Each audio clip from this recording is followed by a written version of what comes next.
I'm joined by Alex Jay, a commercial litigator specialising in fraud and insolvency. He's also a member of the advisory board of the Association of Certified Fraud Examiners. We'll be talking about fraud prevention, the investigation process, and how to minimise risk. What can a typical organisation expect to lose to fraud each year? And to put that into perspective, how does that equate financially? Typically, and this is a statistic which is borne out year on year from the fraud statistics that are compiled, organisations lose around 5% of their turnover to fraud. So you can extrapolate that to turnovers of organisations and you do get to a very large number. But the message is losses for fraud cases are very substantial. We all think of banks and the financial sector as being the most heavily affected by fraud. But is that true? And what other sectors are heavily affected? Banking and financial services are typically the most targeted. Around 1 in 5 of the frauds that are identified typically involve one of those institutions. And it's perhaps quite obvious because banks' jobs is to hand out money, and that's what fraudsters largely want to achieve.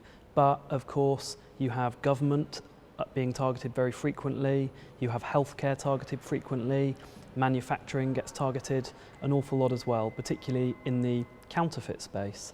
It's important to remember though that fraud is sector agnostic. Fraudsters don't care what sector you're in. If they can target you and they can extract money from you, then they will try to do so. What are the typical signs that someone is committing fraud? There can be a number of red flags. I mean, the important thing to bear in mind is that fraudsters will try to cover their tracks, and you get many who are very, very credible. Look at your Bernie Madoff, look at your Alan Stanford, dealing with very sophisticated organisations who they duped out of very, very large sums of money.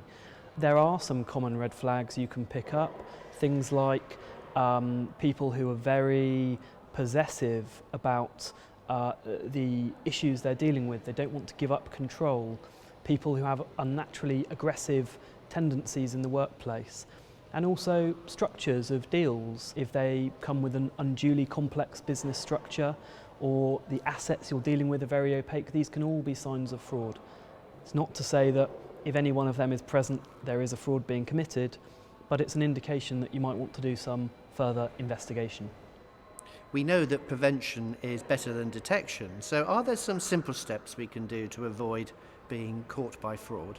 Yeah, there's a few things you can try to do, and that's right, prevention certainly is better than cure.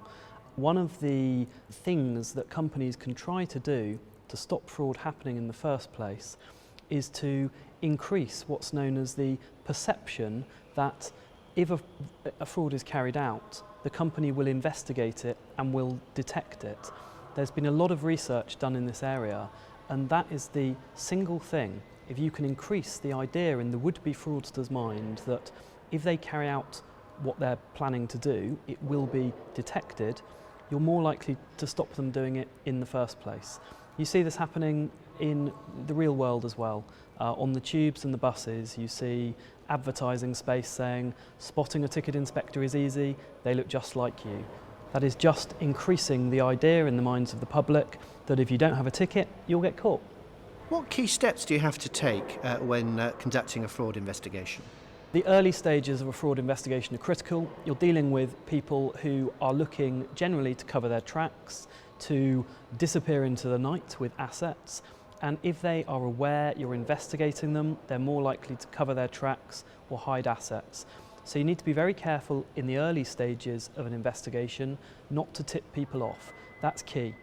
Another key thing to bear in mind is trying to structure your communications that you generate while you're building up an investigation. There'll be email traffic between you and your fellow investigators. You don't know when you start an investigation how far the rabbit hole will go, as it were. It might be that you will produce communication you want to keep from being disclosed to other people later on. If you can structure your investigation in a way to benefit from privilege, that's going to make it much harder for people to get access to communications you don't want them to see. And the final thing I would say is bear in mind, do you have to report anything? I mean, particularly, the Proceeds of Crime Act has very strict penalties for failing to report instances where you or your organisation has become involved in the proceeds of crime. That's something that you should be thinking of if you're a general counsel or senior position in a business. Think about it immediately. Do you have to report?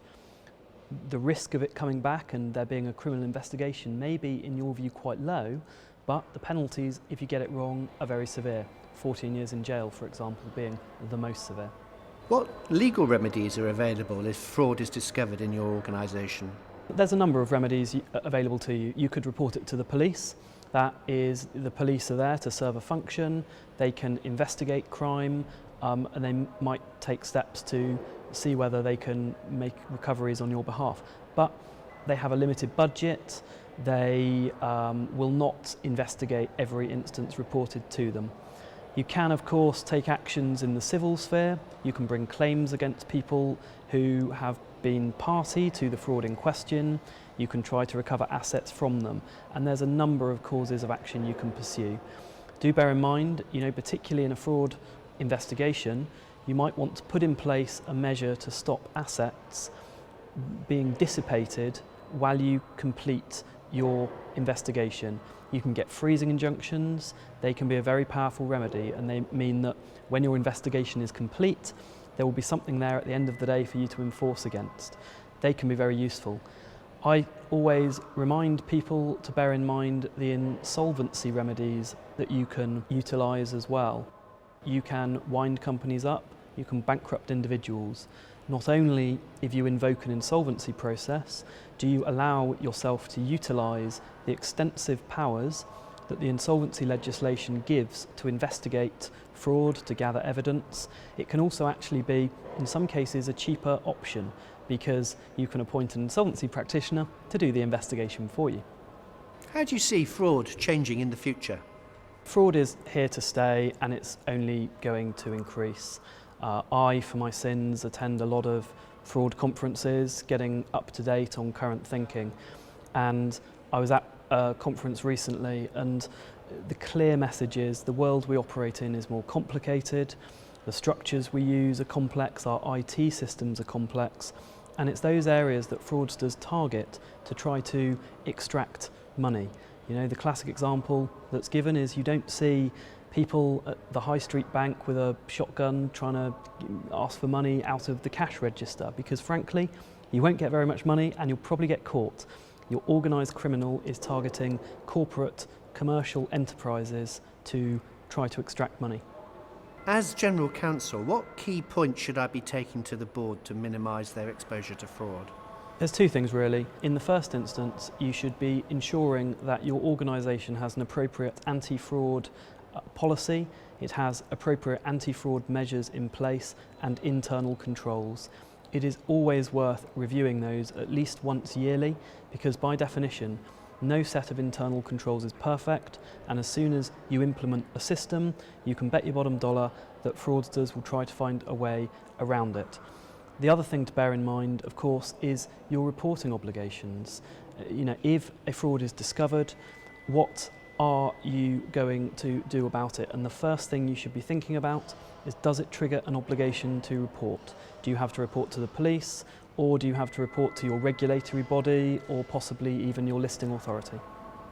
Thank you, Alex. That was great. Thank you very much for that. Much appreciated.